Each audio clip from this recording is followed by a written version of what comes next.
Hello everyone. तो आज का हमारा टॉपिक है प्लाज्मा मेम्ब्रेन। तो स्ट्रक्चर किसी भी चीज का स्ट्रक्चर हमारे दिमाग में जैसे भी आता है बायो में, हमारे दिमाग में माइक्रोस्कोप आता है।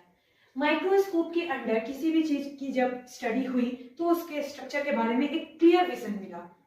तो ऐसा नहीं है कि सीधे एक बार जो एक मॉडल किसी ने दे दिया वो परफेक्ट मॉडल था। डे बाय डे माइक्रोस्कोप की एडवांसमेंट हुई और उसके साथ साथ नई नई स्टडी आई और मॉडल जो है प्लाज्मा मेम्ब्रेन या फिर कोई भी मॉडल बायो में जो दिया गया है वो और परफेक्ट होते गया। तो स्ट्रक्चर में जब देखते हैं प्लाज्मा मेम्ब्रेन के तो सबसे पहला जो मॉडल था वो था सैंडविच मॉडल और इसे ही हम ट्राइलैमिलर मॉडल भी बोलते हैं। इस मॉडल को दिया किसने था? इस मॉडल को दिया था डैनियल और डेविसन ने 1935 में। तो इस मॉडल में इन्होंने कहा क्या था? इनका कहना यह था कि जो प्लाज्मा मेम्ब्रेन है वो 3 लेयर से मिलकर बना हुआ है और वो 3 लेयर जो है वो है फर्स्ट लेयर आपकी प्रोटीन की, सेकंड लेयर आपके लिपिड की और थर्ड लेयर फिर प्रोटीन की। अब आप देखो इसे सैंडविच मॉडल क्यों कहा गया, ये देख के ही आप समझ रहे होगे कि जैसे ऊपर और नीचे सैंडविच में ब्रेड होता है और बीच में एक फिलिंग होती है, उस टाइप का ही आपको यहाँ दिख रहा होगा। ऊपर प्रोटीन है, नीचे भी प्रोटीन है, बीच में आपकी लिपिड की लेयर है। तो ये जो लिपिड की लेयर है ये बायोमोलिकुलर लेयर होती है। यहाँ पे आप देखो इन्होंने थिकनेस नहीं बताई कि प्रोटीन के लेयर की जो थिकनेस है वो अप्रोक्सीमेटली 20 एंगस्ट्रॉम है। हमारा जो मिडिल लेयर है यानी कि लिपिड के बायोमोलिकुलर लेयर की थिकनेस जो है वो 35 एंगस्ट्रॉम है अप्रोक्सीमेटली और फिर आपके प्रोटीन लेयर की जो थिकनेस है वो 20 एंगस्ट्रॉम है। तो अगर इन सबको आप ओवरऑल देखो तो इस मॉडल के अनुसार जो प्लाज्मा मेम्ब्रेन है उसकी थिकनेस 75 एंगस्ट्रॉम है, ये हमने दिया। बट इन्होंने एन एवरेज एक वैल्यू दी कि 75 एंगस्ट्रॉम टू 100 एंगस्ट्रॉम के बीच on an average plasma membrane की थिकनेस हो सकती है इस मॉडल के आधार पे। अब आप यहाँ पे ये हमने एक रफ स्ट्रक्चर देखा था। अब यहाँ आप देखो हमने देखा था फॉस्फोलिपिड, जब हमने पढ़ा था तो हमने देखा था फॉस्फोलिपिड का स्ट्रक्चर कैसा होता है, थोड़ा बहुत हमने देखा था। और ये देखो आप यहाँ जो मैंने पिंक कलर से ड्रॉ किया है ये आपकी प्रोटीन की लेयर है। उसके जस्ट नीचे हमारा जो है ये हमारी बाइमोलिक्यूलर लिपिड लेयर है। बाइमोलिक्यूलर क्यों? क्योंकि एक लेयर यहाँ है, सेकंड लेयर यहाँ है, 2 मॉलिक्यूल लिपिड की है, इसीलिए बाइमोलिक्यूलर लेयर इसे कहा जाता है। फिर इसके जस्ट नीचे आपकी प्रोटीन की लेयर आती है। अब यहाँ आप देखो यहाँ पे पोर भी है, ये आप देखो ये एकदम एक दूसरे से चिपके हुए हैं बट यहाँ पे फिर गैप है, इस गैप को इन्होंने कहा पोर। अब तो इन्होंने ये अपनी थ्योरी दे दी। यहाँ पे आप एक चीज और देख लो कि मतलब हमने देखा था कि जो हमारी फॉस्फोलिपिड्स है उनमें हाइड्रोफोबिक और हाइड्रोफिलिक जो है वो एंड्स होते हैं और उसके अनुसार ही यहाँ पे इसकी अरेंजमेंट आपको दिखेगी कि हमारा जो नॉन पोलर हाइड्रोफोबिक टेल जो है वो अंदर की तरफ है, इस अरेंजमेंट में है ताकि इसका वाटर से कोई भी कांटेक्ट ना हो और इसके इस नेचर के कारण हाइड्रोफोबिक और हाइड्रोफिलिक एंड्स होने के कारण ही हमने फॉस्फोलिपिड मॉलिक्यूल को एम्फीफैटिक मॉलिक्यूल भी कहा था। अब ये तो हो गया कि चलो भाई ये हमारा हो गया सैंडविच मॉडल या फिर ट्राइलैमिलर मॉडल। इसके बाद 1959 में एक और स्टडी आई, एक और मॉडल आया। रॉबर्टसन ने जो मॉडल दिया उसे हमने नाम दिया unit membrane model. Unit membrane model के नाम से इनकी स्टडी आई प्लाज्मा मेम्ब्रेन पे। उन्होंने क्या कहा? उन्होंने कहा था कि according to this model plasma membrane is common in almost all organism and this plasma membrane is unit membrane. तो इन्होंने कहा कि ये तो हमने पहले देखा था कि प्लाज्मा मेम्ब्रेन जो है वो यूनिवर्सल मेम्ब्रेन है क्योंकि ऑलमोस्ट ऑल ऑर्गेनिज्म में ये पाई जाती है और इन्होंने इसे यूनिट मेम्ब्रेन कहा। स्ट्रक्चर इन्होंने कुछ स्ट्रक्चर के बारे में डिटेल नहीं दिया, इन्होंने इस मेडिसन और डैनियल ने जो स्ट्रक्चर दिया था वही स्ट्रक्चर है। बट ये दोनों मॉडल जो है ये स्टैंड नहीं कर पाए। उसका सबसे बड़ा रीजन ये था कि इन दोनों मॉडल में से किसी भी मॉडल ने प्लाज्मा मेम्ब्रेन की जो सबसे बड़ी प्रॉपर्टी है उसका सिलेक्टिवली परमिएबल होना वो डिफाइन नहीं किया। किसी भी मॉडल में किसी ने भी ये क्लियर नहीं कर पाया कि अगर प्लाज्मा मेम्ब्रेन जो है वो सेलेक्टिवली परमिएबल है तो वो क्यों है।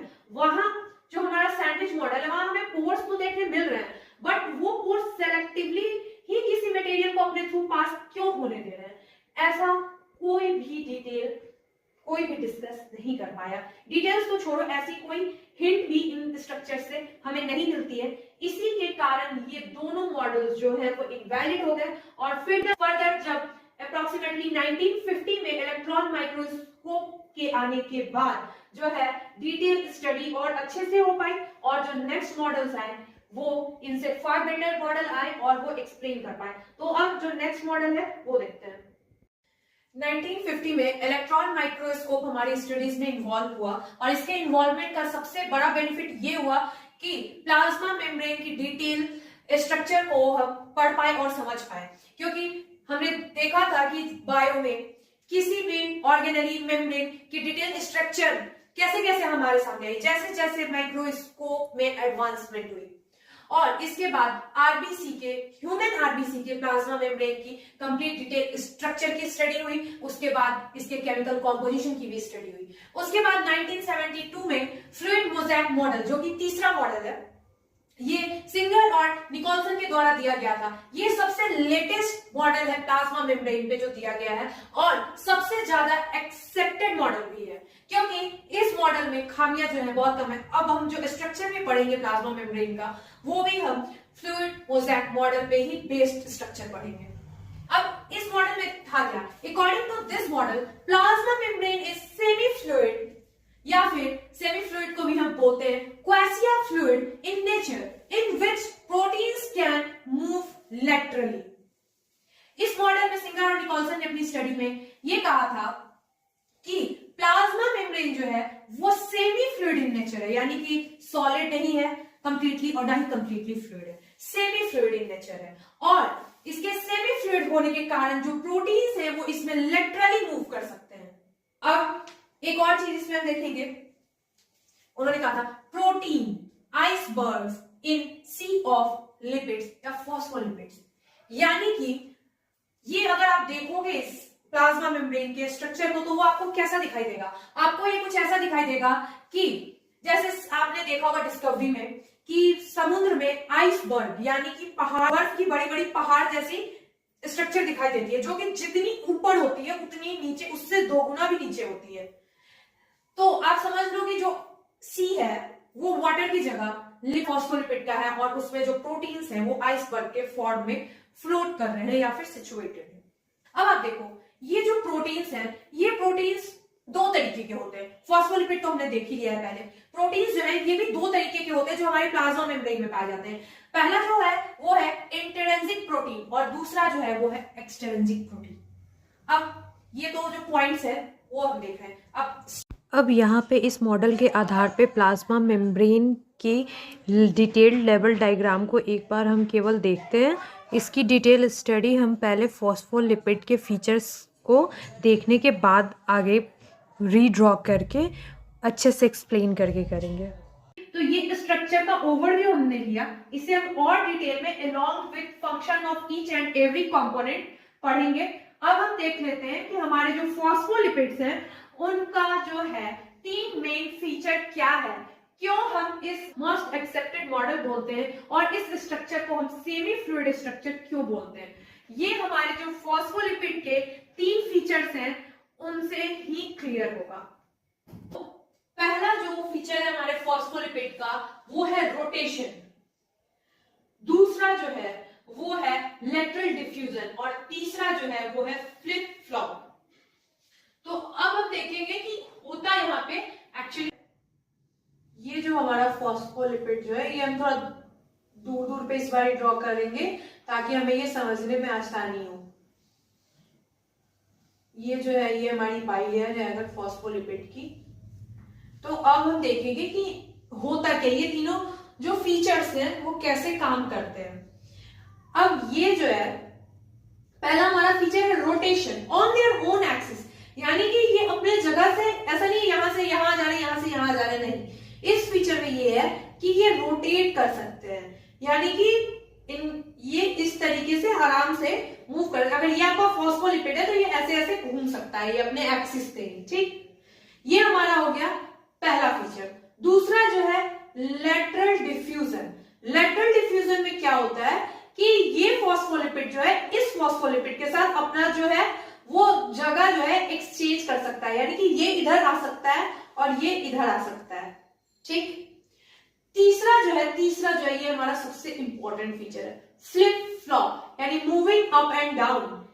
ये तो हमने अभी तक देखा कि ये अपनी जगह पे ही घूम सकता है, ये अपने बगल वाले के साथ अपनी जगह को एक्सचेंज कर सकता है, बट ये अपने जो इसके नीचे है इसके साथ भी अपनी जगह को एक्सचेंज कर सकता है, और इसी को हम बोलते हैं फ्लिप फ्लॉप मूवमेंट। और ये फ्लिप फ्लॉप मूवमेंट जो है ये सबसे बड़ा फीचर है जिसके कारण ये जो प्लाज्मा मेम्ब्रेन है इसमें फ्लूइड की प्रॉपर्टी आती है। कि वैसे तो ये तीनों ही हेल्प करते हैं, बट सबसे इंपॉर्टेंट जो है वो हमारा तीसरा पॉइंट है। अब आप देखो, इन सारे मूवमेंट्स के कारण जो है हमारे प्लाज्मा मेम्ब्रेन में सेमी फ्लूइड कैरेक्टर जो है वो आता है। अब इस मूवमेंट का फायदा क्या होता है, आप देखो इससे होता क्या है कि अगर कोई भी चीज है, इसे हम हटा देते हैं ताकि आप समझ सको। सपोज करो यहां पे आगे कुछ अटैच हो रहा है, ये आउटर साइड पे, सेल के आउटर साइड पे है, इस फॉस्फोलिपिड पे आगे कुछ अटैच हो रहा है, ठीक, और इस चीज को हमें जो है सेल के अंदर की तरफ पहुंचाना है। तो अब कैसे पहुंचाएंगे, तो ये इसके साथ अपनी जगह को अगर स्विच कर लेता है, क्योंकि फ्लिप फ्लॉप मूवमेंट भी इसमें होता है, तो ये जो फॉस्फोलिपिड है वो आपका आ जाएगा ऊपर, ठीक, ये फॉस्फोलिपिड आपका ऊपर आ जाएगा, और ये जो हमारा विथ अटैचमेंट जो फॉस्फोलिपिड था वो आसानी से फ्लिप फ्लॉप के कारण अंदर की तरफ चला जाएगा। तो हमें जो भी चीज है वो अंदर जो पहुंचानी है वो आसानी से सेल के अंदर चली आई, और इन सेम वे सेल के अंदर से बाहर कुछ ले जाना है तो फ्लिप फ्लॉप मूवमेंट ही हेल्प कर देगा। अब आप देखो यहाँ पे कोई चीज है अटैच, अब हमें चाहिए क्या कि भैया वो आगे की तरफ, यहां सपोज करो कोई चीज अगर यहां अटैच है और हमें यहां पहुंचानी है, तो ये अब हम क्या करेंगे, ये हमारा जो लेटरल डिफ्यूजर है वो काम आ जाएगा। पहले इसके साथ ये अपनी जगह को बदलेगा, फिर इसके साथ जगह बदल के यहां आसानी से चला आएगा। तो ये जो है ये फीचर्स जो होते हैं फॉस्फोलिपिड के काफी इंपॉर्टेंट फीचर है जिनकी स्टडी बहुत ही जरूरी थी। अब नेक्स्ट हम इसे स्ट्रक्चर को थोड़ा और जूम करके कंप्लीटली ड्रॉ करके बोर्ड पे बड़ा सा एक एक कंपोनेंट की डिटेल जो फंक्शनिंग है वो पढ़ेंगे। तो ये हमने एक well labelled diagram of plasma membrane बना लिया, इसे हमने थोड़ा इनलार्ज करके बनाया ताकि हम एक एक कंपोनेंट के फंक्शन को अच्छे से पढ़ सके और समझ सके। ये आप देखो, जैसा कि हम जानते हैं प्लाज्मा मेम्ब्रेन जो है ये जो है बाइलेयर के फॉर्म में होता है। तो ये अगर आप देखो, ये अगर प्लाज्मा मेम्ब्रेन ऐसा हमें दिखाई दे रहा है एक नॉर्मल माइक्रोस्कोप जो है, मतलब बहुत एडवांस्ड माइक्रोस्कोप के अंदर नहीं, तो अगर हम इसका एक सेक्शन कट करते हैं और फिर उसको इलेक्ट्रॉन माइक्रोस्कोप के अंदर स्टडी करते हैं तो हमें कुछ ऐसा स्ट्रक्चर दिखा है। तो जैसा हमने देखा था कि हमारा जो फ्लूइड मोज़ेक मॉडल जो कि सिंगर और निकोलसन के द्वारा दिया गया था वो जो है मोस्ट एक्सेप्टेड मॉडल हमारा है, और उसी मॉडल के आधार पे ये जो डायग्राम है प्लाज्मा मेम्ब्रेन का ये है। तो इसके कंपोनेंट्स तो हमने देख लिए हैं, बट अब हर कंपोनेंट का हम डिटेल स्ट्रक्चर देखेंगे और डिटेल स्टडी भी करेंगे। ये जो पोर्शन है हमारा ये इनसाइड द सेल, यानी कि इसके बाद हमारा आएगा साइटोप्लाज्म इस साइड पे, और ये जो पोर्शन है ये हो गया आपका आउटसाइड द सेल, यानी कि सेल के आउटर एनवायरनमेंट को ये साइड जो है वो फेस कर रहा है आपके प्लाज्मा मेम्ब्रेन का, ठीक। अब प्लाज्मा मेम्ब्रेन में जो दो मेजर कंपोनेंट्स हैं वो है हमारे फॉस्फोलिपिड्स और प्रोटीन्स। ये दो मेजर कंपोनेंट्स हैं। फॉस्फोलिपिड के बारे में हमने पहले ही पढ़ा है कि इसके मतलब कंपोनेंट्स कौन कौन से सब कंपोनेंट्स हैं और ये कैसे बनता है, हाइड्रोफोबिक एंड हाइड्रोफिलिक पार्ट की डिटेल भी हमने देखी है। तो अब हम फोकस करते हैं हमारे प्रोटीन पे और हमारे फॉस्फोलिपिड बाइलेयर के अरेंजमेंट पे। तो फॉस्फोलिपिड बाइलेयर के अरेंजमेंट पे अगर हम आते हैं तो हमारा एक पॉइंट ये सबसे इंपॉर्टेंट हो जाता है कि आप देखो सेमी फ्लूइड लाइक जो स्ट्रक्चर है प्लाज्मा मेम्ब्रेन को हम कहते हैं कि ये सेमी फ्लूइड स्ट्रक्चर है। वो हम क्यों कहते हैं, उसका सबसे बड़ा रीजन ये है कि जो हमारे लिपिड्स हैं वो लेटरल मूवमेंट खुद भी करते हैं और इसके अंदर जो प्रोटीन है वो भी थोड़ा बहुत आपका जो है वो लेटरल मूवमेंट शो कर सकता है। तो अगर इसको एज ए स्टेटमेंट हम देखें तो स्टेटमेंट आप कुछ ऐसा दे सकते हो, the quasi fluid nature of lipid enable the lateral movement of protein within the overall bilayer, the ability to move within the membrane is measured as its fluidity। तो अभी तक हमने देखा था कि हमारे जो फॉस्फोलिपिड्स है उनमें 3 टाइप की मूवमेंट हमने देखी थी। एक तो उनके एक्सिस पे रोटेशन, दूसरा जो हमने देखा था वो देखा था कि ये लेटरल डिफ्यूजन भी इनमें होता है, और तीसरा हमने देखा था कि ये फ्लिप फ्लॉप मूवमेंट भी शो करते हैं। बट इसमें जो लिपिड्स हैं वो जो है हमारा जो प्रोटीन है उसमें भी मूवमेंट को अलाउ करते हैं। दैट मींस अगर लिपिड्स जो है वो बिल्कुल टाइटली कॉम्पैक्ट होते हैं, इनमें कोई मूवमेंट नहीं होती। आप सपोज करो अगर ऐसा कुछ स्ट्रक्चर होता है कि ये बिल्कुल टाइटली एक दूसरे से बॉन्ड होते, तो प्रोटीन में भी कोई मूवमेंट नहीं हो पाती क्योंकि सब एक दूसरे से टाइटली जुड़े होते हैं, तो यहाँ कोई मूवमेंट नहीं हो पाती। तो इसीलिए जो लिपिड का नेचर है हमारा, लिपिड के नेचर के कारण ही प्रोटीन जो है वो आसानी से लिपिड के लेयर में मूवमेंट शो कर पाते हैं। अब अगर हम आते हैं कि जो हमारा फ्लूइड नेचर है मेम्ब्रेन का, उसके कारण क्या हेल्प होती है, उसकी इंपॉर्टेंस क्या है। ऐसा को हमारे नेचर में ऐसी कोई भी चीज नहीं है जिसका कोई इंपॉर्टेंस नहीं हो। है कुछ वेस्टिजियल ऑर्गन्स वगैरह, वो एक्सेप्शंस है, बट कोई भी अरेंजमेंट, कोई भी अलाइनमेंट या कोई भी फीचर अगर है किसी भी ऑर्गेनिज्म में या फिर किसी भी कंपोनेंट में, तो उसका कोई ना कोई यूज है। तो ये हमारे प्लाज्मा मेम्ब्रेन के ऐसे होने के पीछे भी रीजन ये है कि सेल ग्रोथ जो है उसमें ये हेल्प करता है। ये अगर आप सोचो बिल्कुल रिजिड सा स्ट्रक्चर होता तो सेल की ग्रोथ नहीं हो पाती, और ना ही जो इंटरसेलुलर जंक्शंस हैं उनका फॉर्मेशन हो पाता। एंडोसाइटोसिस, एक्सोसाइटोसिस, सेल डिवीजन, ऐसे कोई भी फंक्शन है। अगर आप देखो आप इंडोसाइटोसिस और एक्सोसाइटोसिस का ही एग्जांपल ले लो। यहां आप देखो, सपोज करो ये हमारा सेल है, सेल भी छोड़ो आप, मतलब ये सेल आप सीधे देखो कि ये सेल है और इसकी सबसे जो आउटर मोस्ट कवरिंग है ये सेल मेम्ब्रेन है, हम सीएम से डिनोट करते हैं। ठीक, अब हम देखते हैं कि इंडोसाइटोसिस, एक्सोसाइटोसिस जो फूड मटेरियल है, आप इंडोसाइटोसिस के थ्रू अंदर जाता है फूड या फिर कोई भी कंपोनेंट अगर जाना है, और एक्सोसाइटोसिस के थ्रू जो भी एक्सक्रीटरी मटेरियल है सेल के थ्रू निकलता है। तो अगर ये लेयर रिजिड होती, आप सपोज करो ये लेयर एकदम रिजिड होगी, एक वॉल की जैसे, हमारे घर में कोई ब्रिक की वॉल है उसके जैसी हो, तो क्या उसके थ्रू ऐसा कुछ पॉसिबल नहीं है।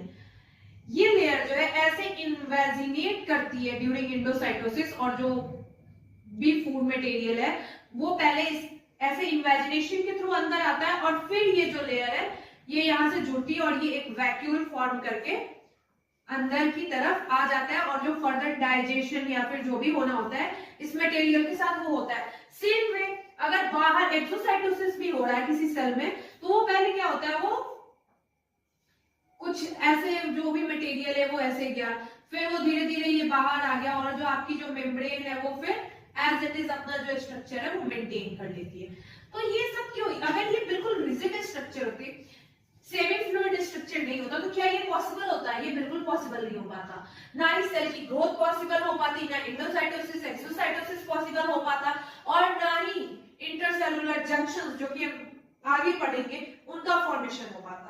ऐसे बहुत सारी चीजें हैं, इन सबको हम आगे डिटेल में पढ़ेंगे जब हम इन टॉपिक्स को पढ़ेंगे। जैसे हम जब सेल डिवीजन पढ़ेंगे वहां हमें समझ में आएगा कि प्लाज्मा मेम्ब्रेन का सेमी फ्लूइड होना क्यों जरूरी है।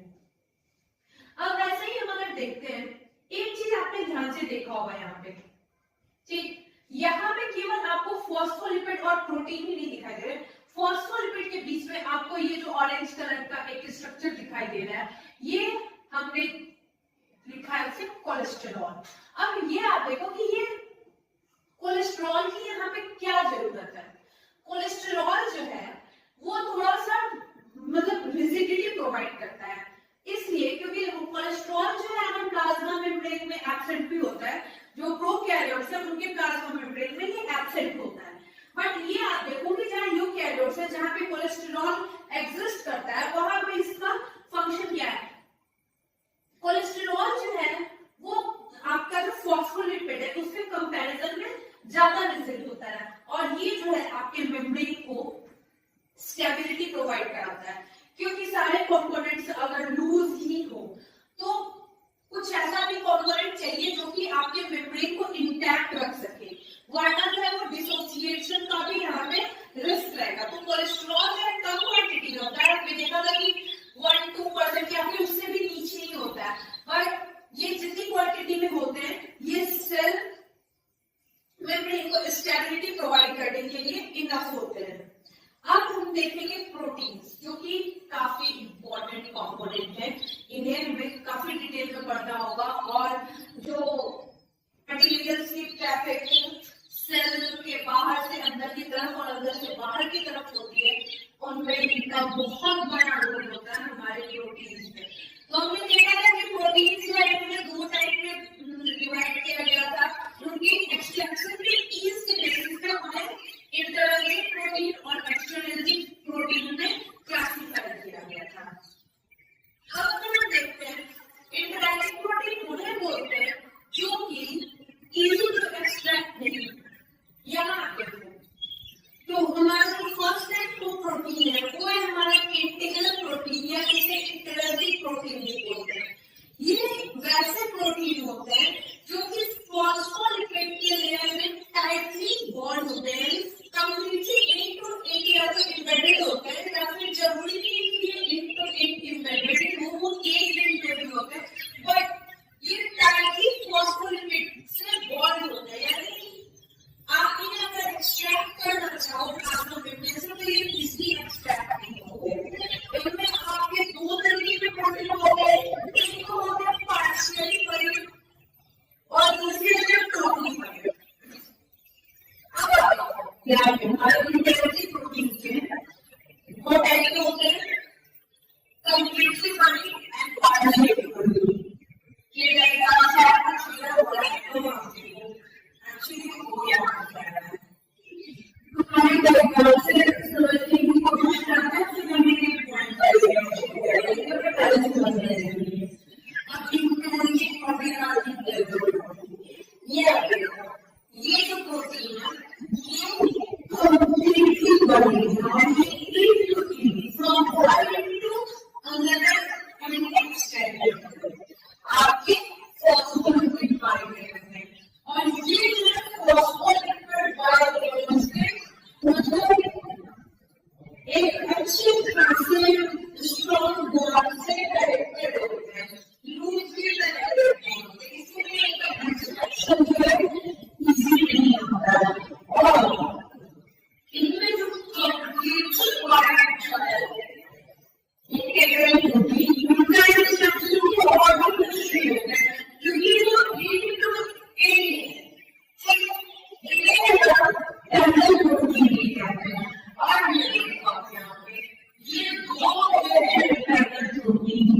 अब हमारा सबसे इंपॉर्टेंट टॉपिक जो है वो है प्रोटीन्स, क्योंकि फॉस्फोलिपिड के बारे में हमने पहले ही देखा है, तो अब हम देखने जा रहे हैं प्रोटीन्स।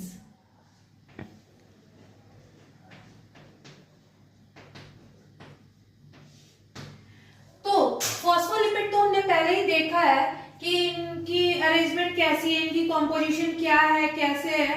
अब जो मेन है हमारा वो है प्रोटीन। तो हमने थोड़ा बहुत देखा था कि प्लाज्मा मेम्ब्रेन की कॉम्पोजिशन में हमें दो टाइप की प्रोटीन्स मिलती है, इंटरिंसिक प्रोटीन एंड एक्सट्रिंसिक प्रोटीन।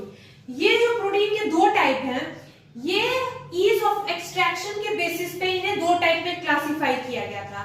वैसे प्रोटीन्स जो कि बहुत ही आसानी से निकाले जा सकते हैं इस बाइलेयर से, उन्हें हमने कहा था एक्सट्रिंसिक प्रोटीन। और वैसे प्रोटीन जो कि नहीं निकाले जा सकते हैं, निकाले तो जा सकते हैं बट आसानी से नहीं निकाले जा सकते हैं, उन्हें निकालने के लिए बहुत मशक्कत करनी पड़ेगी, वैसे प्रोटीन्स को हमने बोला था इंटरिंसिक प्रोटीन।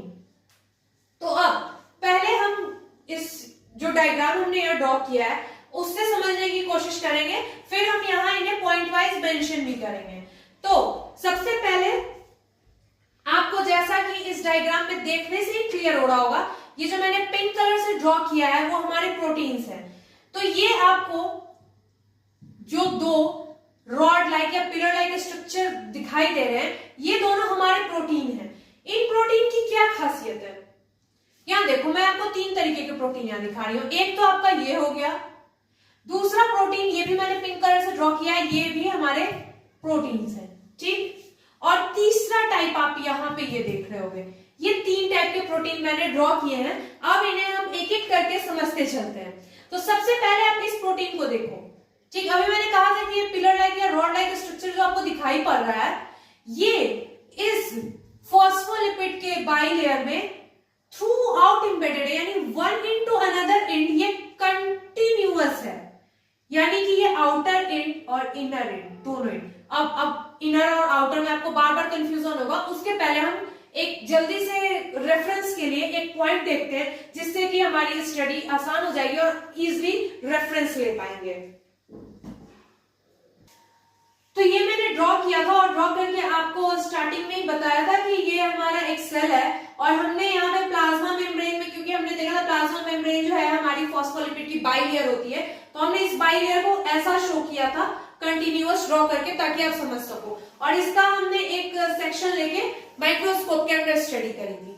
तो अब यहाँ पे आप देखो कि ये हमारा सेल है और ये हमारी प्लाज्मा मेम्ब्रेन है। तो प्लाज्मा मेम्ब्रेन के अंदर हमारे सेल में क्या प्रेजेंट होता है, बेसिकली साइटोप्लाज्म, ठीक, साइटोप्लाज्म। और ये जो प्लाज्मा मेम्ब्रेन के बाहर है, ये आपका एक्स्ट्रा सेलुलर फ्लूइड हो या फिर सेल के बाहर का एनवायरनमेंट, यहाँ पे आपको अनदर सेल या फिर कुछ भी मिल सकता है, ठीक। तो अब आप देखोगे कि प्लाज्मा मेम्ब्रेन की ये वाली साइड, ये बाइलेयर का ये वाला जो हाफ लेयर है, ये किस साइड है, ये आपके साइटोप्लाज्म के साइड पे है। और जो दूसरी आपकी बाइलेयर की हाफ लेयर है, वो सेल के आउटर एनवायरनमेंट को फेस कर रही है। तो अब यहां देखो, आप यहां ध्यान से देखो कि दोनों साइड जो है कॉम्पोजिशन सेम नहीं है। तो हमारी स्टडी को इजी बनाने के लिए, अगर मान लो मैंने आपसे पूछा उस प्रोटीन को हमें नाम देना है और अंदर जो प्रोटीन है उसे भी नाम देना है, आप ए या फिर ऐसे, फिर आपकी स्टडी मुश्किल हो जाएगी। फिर आप हर बार तो ये नहीं बोलोगे ना कि वो ए प्रोटीन जो कि अंदर की तरफ है, वो ए प्रोटीन जो कि बाहर की तरफ है, ऐसे बोलना कॉम्प्लिकेटेड हो जाता है, अंदर बाहर फिर आप कंफ्यूज हो जाओगे। तो इसके लिए हम 2 टर्म्स यूज करेंगे। जो बाइलेयर फॉस्फोलिपिड की साइटोप्लाज्म की तरफ है, ठीक, उन्हें हम बोलेंगे साइटोसोलिक हाफ ऑफ बाइलेयर। जो साइड आपके साइटोप्लाज्म को फेस ना करके दूसरी साइड यानी कि सेल के आउटर एनवायरनमेंट को फेस कर रही है, उसे हम बोलेंगे non cytosolic half phospholipid bilayer की बात करो तो ये चीज आपको क्लियर हो गई। अब वहां आप जब पढ़ोगे आपको बहुत इजी होगा रेफरेंस लेने में। अब इस प्रोटीन को आप देखो, ये प्रोटीन जो है आपके साइटोसोलिक फेस यानी कि ये अंदर inner side of the cell यानी कि हमारा साइटोसोलिक फेस हो गया, और ये आउटसाइड ऑफ द सेल यानी कि हमारा नॉन साइटोसोलिक फेस हो गया। अब यहाँ पे आप ध्यान से देखो कि ये जो प्रोटीन है वो throughout end to end continuous है, ठीक। यहाँ ऐसा नहीं कि आधे लेयर में है आधे लेयर में नहीं है, ये कंटिन्यूअस है। तो इसे हमने बोला है टनल प्रोटीन। यहाँ देखो मैंने यहाँ लिखा है टनल प्रोटीन। तो ये आप ध्यान से देखो कि क्या ये प्रोटीन जो है इजिली एक्सट्रैक्ट हो पाएगी प्लाज्मा मेम्ब्रेन से, नहीं हो पाएगी। इसी कारण इस प्रोटीन को हमने बोला है इंटरेंसिक प्रोटीन। तो हमारा फर्स्ट पॉइंट यहां से आता है प्रोटीन्स में इंटरेंसिक प्रोटीन।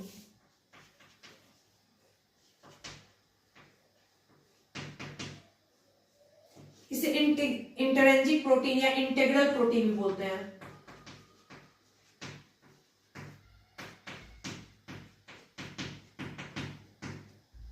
ठीक,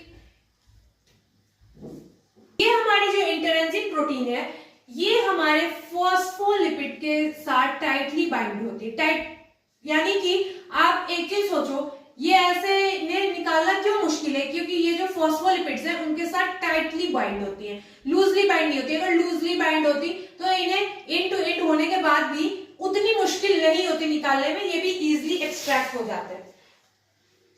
अब ये हमारे इंटरेंसिक प्रोटीन या इंटीग्रल प्रोटीन, इनमें भी दो टाइप के प्रोटीन्स होते हैं। पहले कौन से? पहला जो हम यहां देख रहे हैं टोटली बरीड, जो कि इंड टू इंड एक्सटेंड करते हैं, ठीक, तो इन्हें हम बोलते हैं टोटली बरीड।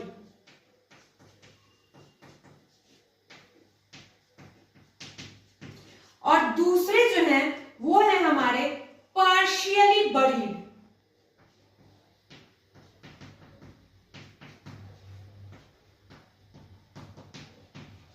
ठीक, ये हमारे जो है काफी इंपॉर्टेंट पॉइंट्स हैं। अब आप ध्यान से देखो, ये तो आपने पहला तो देख लिया कि टोटली बरीड इसे क्यों बोलते हैं, क्योंकि ये इंड टू इंड है, एक्सटेंड कर रहा है। ठीक, इन्हें हम बोलते हैं टनल प्रोटीन। टनल प्रोटीन हम इन्हें बोलते हैं। और ये टनल प्रोटीन जो है, यहाँ पे आप देखो, यहाँ पे आपको छोटा सा स्पेस दिख रहा होगा, ये बिल्कुल एक दूसरे से चिपके हुए नहीं है। ठीक, pore form by integral protein. इन इंटीग्रल प्रोटीन से यहाँ पे एक पोर फॉर्म होता है और इस प्रोटीन के थ्रू जो भी सब्सटेंसेस हैं सेल मेम्ब्रेन या फिर प्लाज्मा मेम्ब्रेन के थ्रू पास करते हैं, from inside the cell to outside the cell और outside the cell to inside the cell. अब इन प्रोटीन्स के थ्रू, टनल प्रोटीन जिन्हें हमने कहा, किस टाइप के मटेरियल का एक्सचेंज होता है या फिर ट्रांसपोर्ट होता है? वाटर सॉल्युबल जो भी सब्सटेंसेस हैं, मटेरियल्स हैं, उनका ट्रांसपोर्ट इनके थ्रू, टनल प्रोटीन के थ्रू होता है। अब नेक्स्ट है हमारा पार्शियली बरीड। टोटली बरीड तो हमने देख लिया, पार्शियली बरीड पे जब आप आओ, मैंने आपको 3 तरीके के प्रोटीन यहाँ पे ड्रॉ करके बताए थे। तो यहाँ हमने फर्स्ट टाइप तो देख लिया जो कि इंड टू इंड एक्सटेंड कर रहा है, बट आप सेकंड देखो, ये आपका एक हाफ से दूसरे हाफ तक एक्सटेंड नहीं कर रहा है, यानी कि कंप्लीट फॉस्फोलिपिड बाइलेयर जो है उसमें one end to another end तक ये एक्सटेंड नहीं कर रहा है, जबकि ये आपके एक इंड के साइड ही केवल है। बट ये ऐसा भी नहीं है कि ये पेरिफेरी पे है बिल्कुल, यानी कि आपके फॉस्फोलिपिड बाइलेयर से बाहर है, बाहर नहीं है, ये एम्बेडेड है बट पार्शियली एम्बेडेड है, यानी कि आधा धंसा हुआ है, इंड टू इंड नहीं है। तो ये भी, क्योंकि इसे भी निकालना, इसकी अपेक्षाकृत इसे निकालना आसान है, बट इतना भी आसान नहीं है। अगर आपको यहाँ 100% एफर्ट्स लग रहे हैं तो यहाँ हो सकता है कि 50%, 70, 60, 80 इसके इस एक्सटेंट पे डिपेंड करता है कि कितनी अंदर तक ये बरीड है। बट इसके इतना डिफिकल्ट नहीं है, तो इसके इतना इजी भी नहीं है कि बिल्कुल ये बाहर ही है ये प्रोटीन और आसानी से कोई आया और इसे उठा के लेके चला जाएगा। तो ये हमारे पार्शियली बरीड प्रोटीन्स। अब नेक्स्ट टाइप ऑफ प्रोटीन है हमारा एक्सट्रिंसिक प्रोटीन, या फिर उसे ही हम बोलते हैं पेरिफेरल प्रोटीन।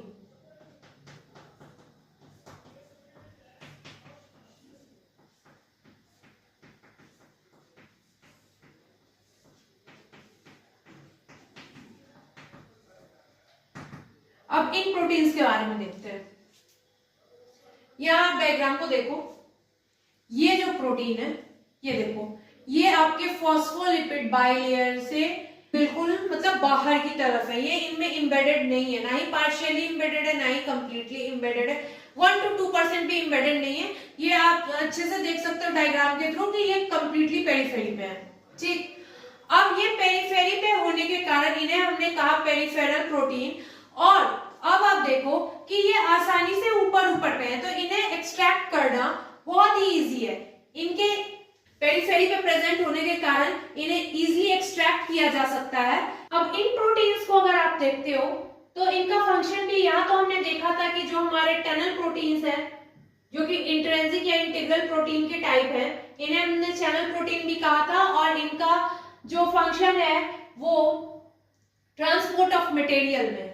बट जो हमारे पेरिफेरल प्रोटीन या फिर एक्सट्रिंसिक प्रोटीन है वो मेनली जो होते हैं एंजाइमेटिक एक्टिविटी में पार्टिसिपेट करते हैं। अब आप एक चीज ध्यान से देखो, यहाँ पे मैंने जो येलो कलर से जिगजैग एक ड्रॉ की है लाइन टाइप की, उसे अगर आप देखो तो मैंने उसे नाम दिया है स्पेक्टरीन। एक्चुअली ये है क्या? एक्सपेक्टरीन जो है हमारी, ये हमारी एक एक्सट्रिंसिक प्रोटीन है, और ये एक्सट्रिंसिक प्रोटीन जो है हमारे टनल प्रोटीन से जुड़ी हुई है, और ये हमारे साइटोसोलिक साइड पे है, that means inner side of the cell. अब आप ध्यान से इस डायग्राम को देखो, यहाँ पे पूरा कंसंट्रेशन के साथ देखो आप। ये हमारा टनल प्रोटीन है, ठीक, ये हमारा एक इंटरेंसिक या फिर इंटीग्रल प्रोटीन है। इस प्रोटीन को हमने देखा था कि ये वन इंटू अनदर एंड तक एक्सटेंड कर रहा है।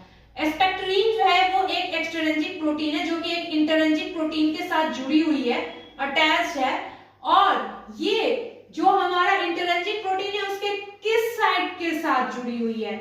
आउटर साइड, यानी कि नॉन साइटोसोलिक फेस की तरफ नहीं, साइटोसोलिक फेस की तरफ जो एंड है इस प्रोटीन का, हमारे इंटरेंसिक प्रोटीन का, वहां पे ये जुड़ी है। तो अब अगर आप इसका फंक्शन देखोगे तो ये हमारा एक helical type of extrinsic protein है जो कि साइटोसोलिक फेस की तरफ पाया जाता है, ये तो हमने देखा ही है। और ये मेनली जो होता है स्पेक्ट्रीज जो होते हैं वो मतलब पार्ट ऑफ साइटोस्केलेटन होते हैं। अब हमने ये तो देख लिया स्पेक्ट्रीन, हमने पेरिफेरल प्रोटीन के बारे में भी थोड़ी बहुत जानकारी ले ली। अब हम देखेंगे, अब आप अपने पेरिफेरल प्रोटीन को अगर देख रहे हो, यहाँ पे ये आपका पेरिफेरल प्रोटीन है जो कि नॉन साइटोसोलिक फेस की तरफ है। यहाँ पे आप देखोगे ये मैंने ग्रीन कलर के चॉक से मैंने ड्रॉ किया है, ये आपको कुछ रूट की तरह स्ट्रक्चर दिखाई दे रहा होगा। ये एक्चुअली है क्या? यहाँ मैंने इसे नाम दिया है ग्लाइकोप्रोटीन। अब आप ध्यान से देखो, मैंने इसे कहा है ग्लाइकोप्रोटीन, ठीक। यहाँ देखो आप, इसे हम 2 कलर के चॉक से लिखेंगे ताकि आप ध्यान से समझ सको। यहाँ आप देखो, ग्लाइको, ठीक, प्लस प्रोटीन, ये 2 वर्ड से मिलकर बना हुआ है ग्लाइको। ये टर्म सुनते ही आपके दिमाग में कार्बोहाइड्रेट आता है, और यहाँ पे इस टर्म का यूज ओलिगोसैकेराइड जो कि एक कार्बोहाइड्रेट है उसी के लिए किया गया है। अब इसे हमने ग्लाइकोप्रोटीन इसलिए कहा क्योंकि ये जो ओलिगोसैकेराइड की ब्रांच्ड स्ट्रक्चर है ये हमारे प्रोटीन के साथ जुड़ी हुई है। बट ये कोई जरूरत नहीं ओलिगोसैकेराइड जो है केवल ग्लाइकोप्रोटीन के फॉर्म में ही पाई जाएंगी प्लाज्मा मेम्ब्रेन पे, ये आपके लिपिड के साथ भी जुड़ी हो सकती हैं। तो वहां पे फिर इस ओलिगोसैकेराइड को स्पेशल नाम, ताकि इसको हम आसानी से लोकेट कर सके, हमने दिया ग्लाइकोप्रोटीन क्योंकि ये प्रोटीन के साथ जुड़ी है। अब यहाँ जब आप देखोगे तो ये ओलिगोसैकेराइड जो है ये आपकी फॉस्फोलिपिड के साथ जुड़ी हुई है, इसीलिए हमने इसे बोला ग्लाइकोलिपिड, ठीक। यहाँ ग्लाइको वर्ड तो आपका एज इट इज रह गया, इसके साथ जो यहाँ पे आया है वो है नया वर्ड फॉस्फोलिपिड,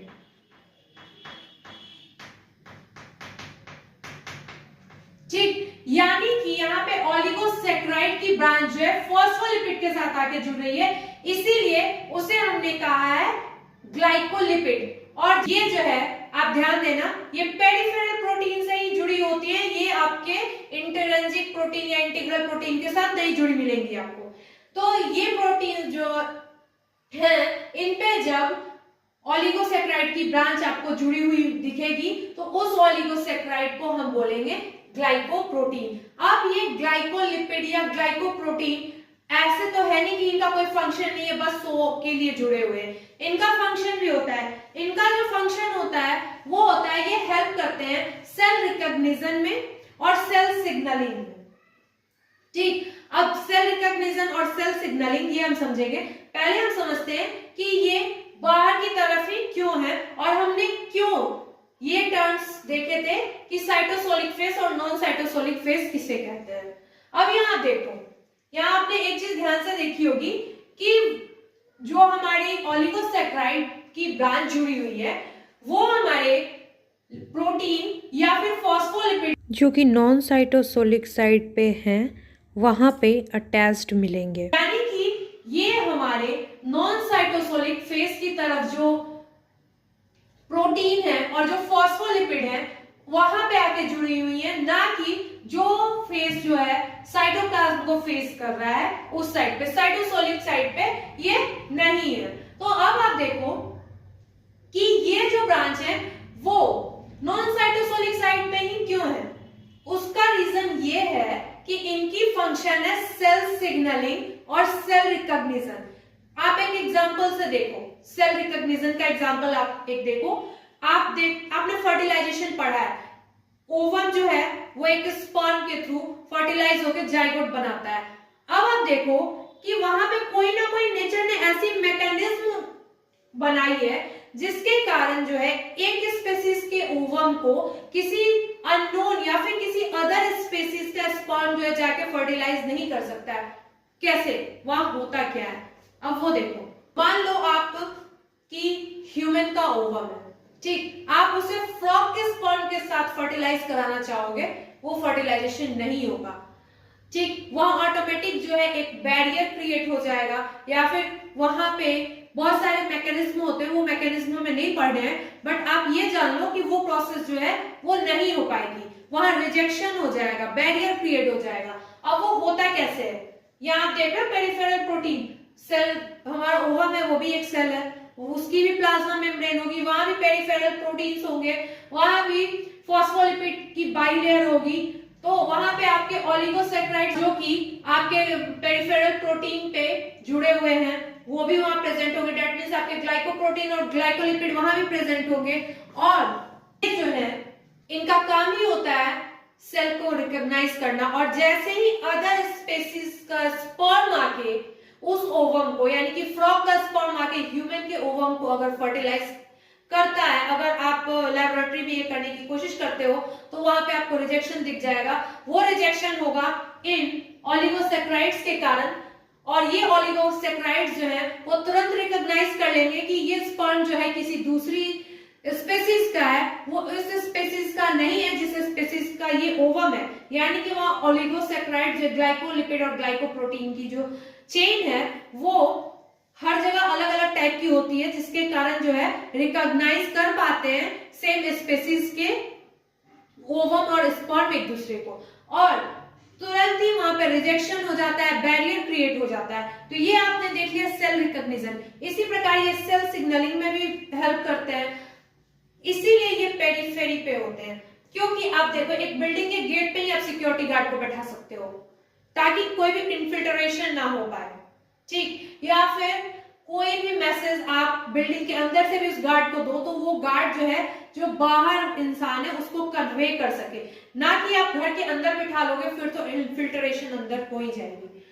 तो ये हमने समझ लिया ओलिगोसैकेराइड्स के फंक्शन को।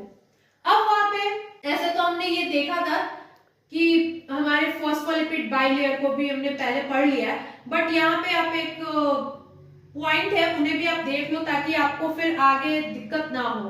हमने साइटोसोलिक फेस और नॉन साइटोसोलिक फेस तो देख लिया। हमने देखा था कि हमारी जो फॉस्फोलिपिड है वो बाइलेयर के फॉर्म में होती है। अब ये जो हमारी फॉस्फोलिपिड की बाइलेयर है ये यहां से यहां तक है, ठीक।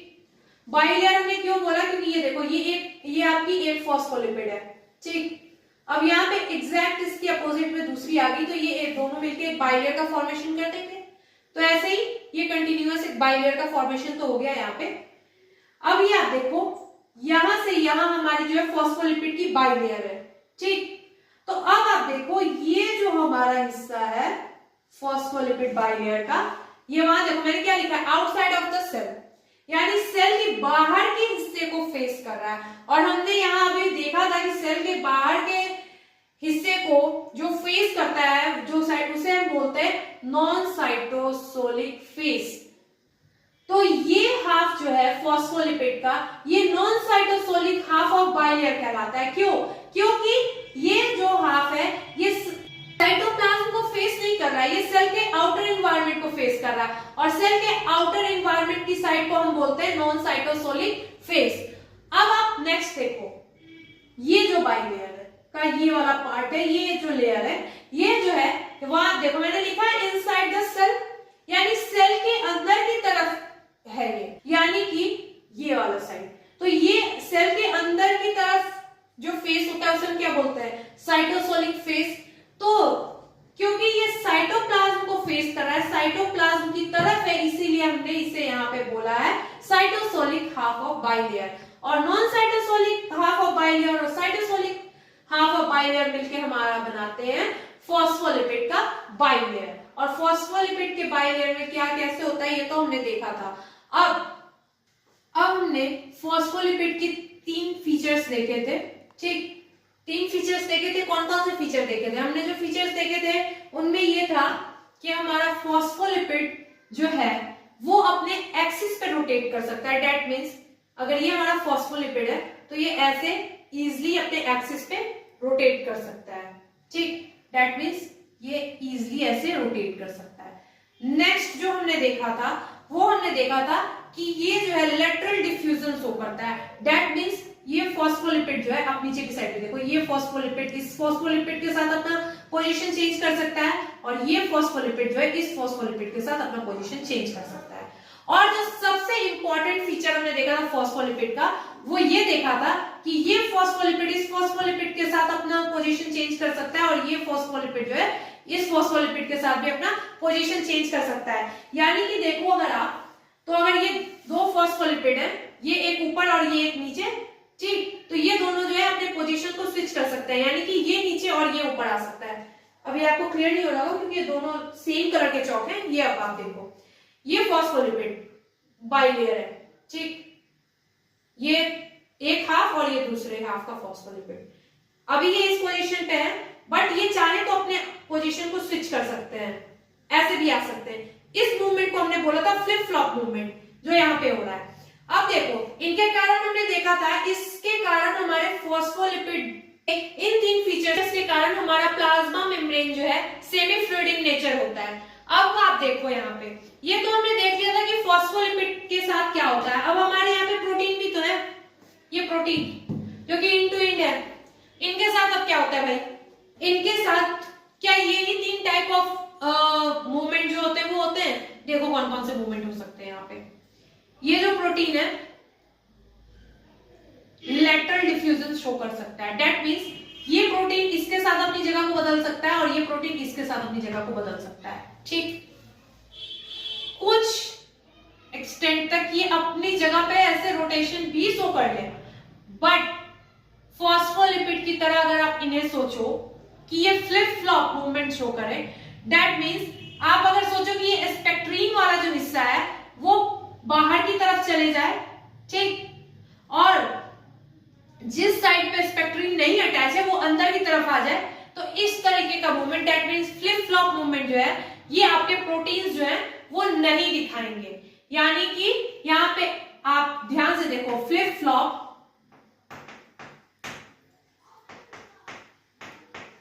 मूवमेंट जो है वो प्रोटीन्स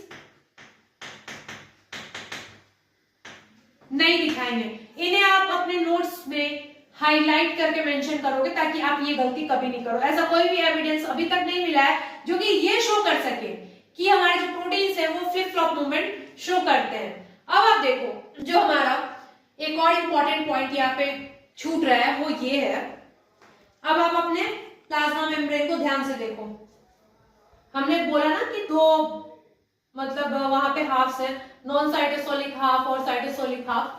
अगर आप अपने प्लाज्मा मेम्ब्रेन को बीच से अगर ऐसे यहां से काट रहे हो या फिर किसी तरीके से ऐसे करो कि ये दोनों अलग हो जाए, यहां से ये बाइलेयर जो अलग हो जाए, तो आपको सिमेट्रिकल, कोई भी सिमेट्रिकल स्ट्रक्चर नहीं मिलेगा। आप चाहोगे कि बिल्कुल ऐसे ये दोनों को ओवरलैप कर दो एक दूसरे के ऊपर और आपको एकदम सेम स्ट्रक्चर मिल जाए, ये दोनों एक दूसरे को कंप्लीटली कवर कर दे, ऐसा नहीं होगा।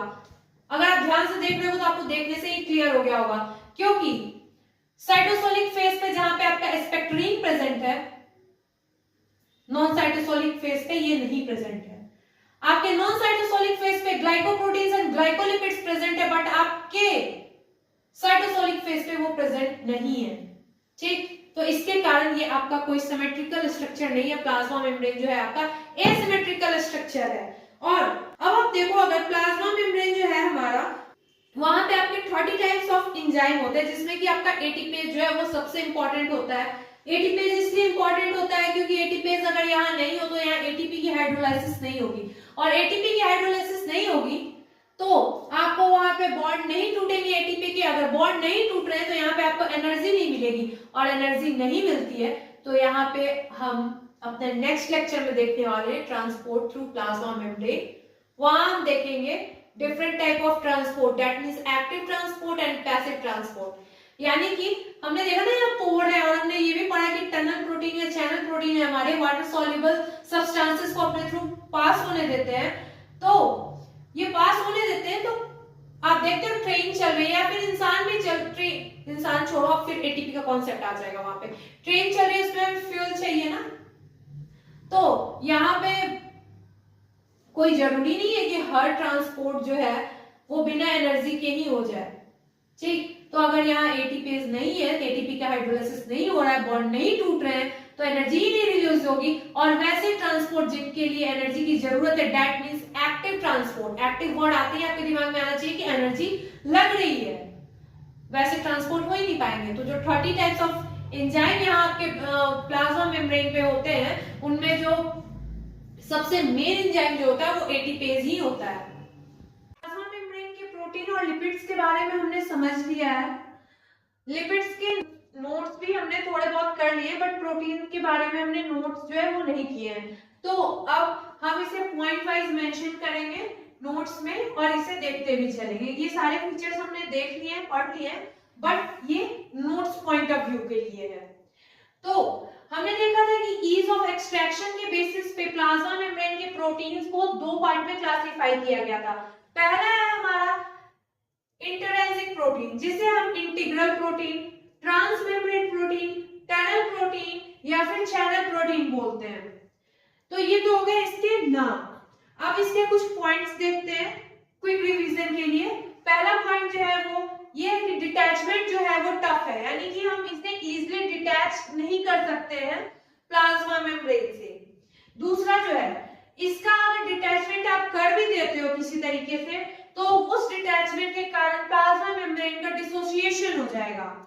और नेक्स्ट, अब इसके एग्जांपल्स ग्लूट4 और सेलुलोज सिंथेटेज, और भी एग्जांपल्स हैं, जैसे जैसे आगे पढ़ेंगे हम उन सारे एग्जांपल्स को देखेंगे और उनकी डिटेल स्टडी भी करेंगे, बट अभी आप एग्जांपल में ये तो जान लो। नेक्स्ट जो है ये है हमारा पेरिफेरल प्रोटीन, या फिर इसे ही हम बोलते हैं एक्सट्रिंसिक प्रोटीन। अब इसमें क्या है, डिटैचमेंट जो है इसकी काफी इजी है, ठीक। और इसके एग्जांपल हैं एस्पेक्टरीन एंड एक्टिन, ये। और इसमें एक जो बहुत इंपॉर्टेंट पॉइंट है वो ये है, these are more towards cytoplasm, ये अधिकतर जो है वो साइटोप्लाज्म की तरफ ही होते हैं। अब हमने ये तो हो गए प्लाज्मा मेम्ब्रेन के प्रोटीन के बारे में, इसे आप मेंशन कर लो। इतना अगर आप रिवाइज कर लेते हो तो इतना रिवाइज करने के बाद आपको कोई भी प्रॉब्लम नहीं आएगी। अब हम देखते हैं नेक्स्ट जो है वो है हमारा कार्बोहाइड्रेट। हमने देखा था कि 1 to 2% कार्बोहाइड्रेट भी प्रेजेंट होता है हमारे प्लाज्मा मेम्ब्रेन में। तो इसकी प्रेजेंस से क्या फायदा है? सेल रिकॉग्निशन, ये इसका फंक्शन है। और दूसरा जो इसका फंक्शन है, सेल सिग्नलिंग में भी ये हेल्प करता है। तो अब हम देखते हैं इसके पॉइंट। सबसे पहला पॉइंट जो हमने मेंशन किया है वो है present in minimum amount as compared to fats and proteins. Fats और प्रोटीन के कंपैरिजन में अगर इसको हम देखें तो ये बहुत ही कम अमाउंट में, यानी मिनिमम अमाउंट में हमने देखा था। नेक्स्ट पॉइंट भी हमारा वही है कि ये 1 to 2% of the total constituent materials है ये। अब नेक्स्ट जो है इसके फंक्शन में helps in cell to cell recognition. उसके बाद इन सेल सिग्नलिंग, सेल की सिग्नलिंग में भी हेल्प करता है, यानी cell signalling means acceptance and transmission of messages. तो ये हमारी कुछ पॉइंट्स हो गए, और अब 2-3 पॉइंट और हैं, उन्हें भी देखते हैं, उसके बाद ये टॉपिक हमारा फिनिश हो जाएगा। अब एक जो है इंपॉर्टेंट पॉइंट वो ये है कि प्लाज्मा मेम्ब्रेन के सेमी फ्लूइड नेचर से मतलब बेनिफिट्स क्या हैं, वो किस लिए हेल्पफुल है। तो ये हमारे वो पॉइंट्स हैं। स्पेशली हेल्पफुल जो होता है वो हमने देखा था cell growth, cell division, intercellular junctions, secretion and endocytosis. इन सब में स्पेशली हेल्पफुल होता है प्लाज्मा मेम्ब्रेन का सेमी फ्लूइड नेचर, यानी कि ये सारे जो फंक्शंस है वो तभी प्लाज्मा मेम्ब्रेन विद ईज कर पाता है क्योंकि सेमी फ्लूइड इन नेचर है। तो अब प्लाज्मा मेम्ब्रेन के बेसिक्स में हमें इतना ही जानना है। अब नेक्स्ट टॉपिक में हम पढ़ेंगे प्लाज्मा मेम्ब्रेन के फंक्शन को, क्योंकि इसमें आप उतना नहीं कवर कर पाओगे, वो काफी लेंथी हो जाएगा और वो टॉपिक जो है उसे समझना बहुत ही इंपॉर्टेंट है। आप एक तरीके से समझ लो कि आपकी आगे की स्टडी के लिए ट्रांसपोर्ट थ्रू प्लाज्मा मेम्ब्रेन या फिर प्लाज्मा मेम्ब्रेन के फंक्शंस जो है सबसे एसेंशियल पॉइंट है। वो आगे की जो है हमारे टॉपिक्स उन्हें हम नेक्स्ट लेक्चर में देखेंगे। थैंक्स।